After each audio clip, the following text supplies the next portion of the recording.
So नमस्कार फ्याफुल्ला अनि साहित्यिक न्यान अभिवादन। यहाँहरू सम्पूर्णमा म तुलाराज तामाङ र आज म फेरि एउटा नयाँ शीर्षकमा नयाँ एउटा कविता लिएर आएको छु।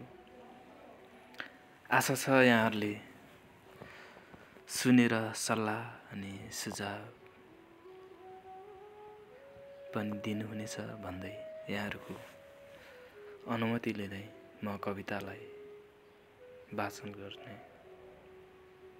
गइरहेको छु र कविताको शीर्षक रहेको छ कहिल्यै नच्यातिने कथा बन्यो जिन्दगी। कविताको हरफहरू यसरी सुरु हुन्छ। कहिल्यै जिन्दगी एक मौन कविता बन्यो। कहिल्यै जिन्दगी एक मौन कविता बन्यो। कहिल्यै मुस्कान भित्र नगाएको गीत बन्यो। कहिल्यै मुस्कान भित्र नगाएको गीत बन्यो। तर जब पीडाका तरङ्गहरूले छाते चिरिदा आँसुका थोपा बनेर पोखियो आत्मा। आँसुका थोपा बनेर पोखियो आत्मा। त्यसैले त कहिल्यै नच्यातिने कथा बन्यो जिन्दगी।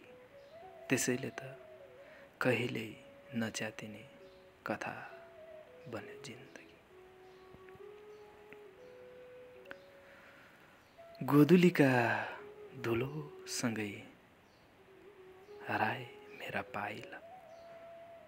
गोधुलीका धुलोसँगै हराए मेरा पाइला।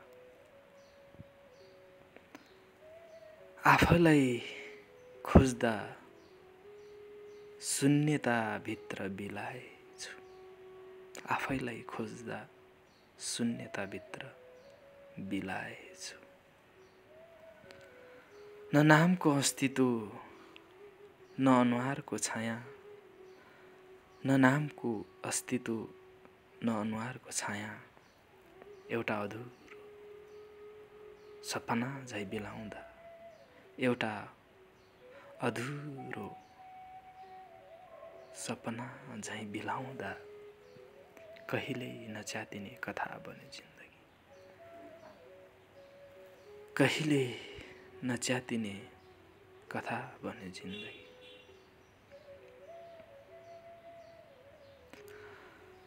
कहाँ राखौं यो अस्तित्वको भार। कहाँ राखौं यो अस्तित्वको भार। कसरी सजाऊं यो टुक्रिएको जीवन।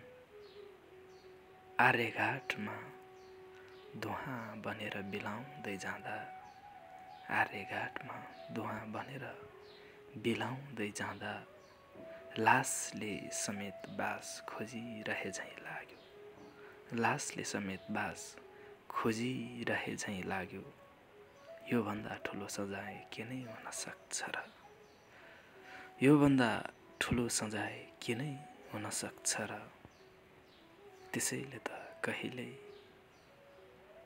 नच्यातिने कथा बन्यो जिन्दगी।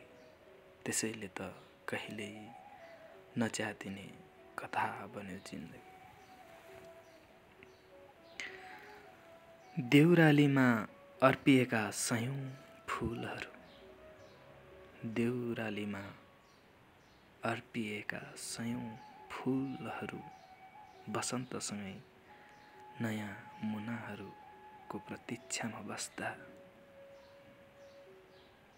तर यो शरीर एक अन्त्येष्टिको निम्ति एक दिन कुर्दैछ। तर यो शरीर एक अन्त्येष्टिको निम्ति एक दिन कुर्दैछ। समयको कठोर न्यायको प्रतीक्षामा। समयको कठोर न्यायको प्रतीक्षामा। त्यसैले त कहिल्यै नच्यातिने कथा बन्यो जिन्दगी। त्यसैले त कहिल्यै नच्यातिने कथा बन्यो जिन्दगी। त्यसैले त कहिल्यै नच्यातिने कथा बन्यो जिन्दगी।